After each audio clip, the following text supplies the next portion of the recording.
Hello friend, ये Whirlpool का automatic washing machine, इसमें क्या दिक्कत हो रहा है, ऑन नहीं हो रहा है। कस्टमर का कहना है, हमने आके चेक किया तो ऑन नहीं हो रहा। फिर वायरिंग पूरा खोला, वायरिंग खोलने के बाद पता चला कि ये वायरिंग सब चूहा खाया है। फिर इसको सही कर दिया वायरिंग, अभी चालू किया, चालू हो गया।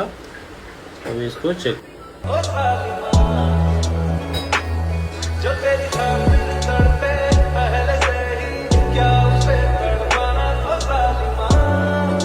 फाइनली हम लोग का मशीन चालू हो गया। अभी हम लोग इधर कस्टमर को दिखा के इधर निकलते हैं दूसरा कॉल के लिए।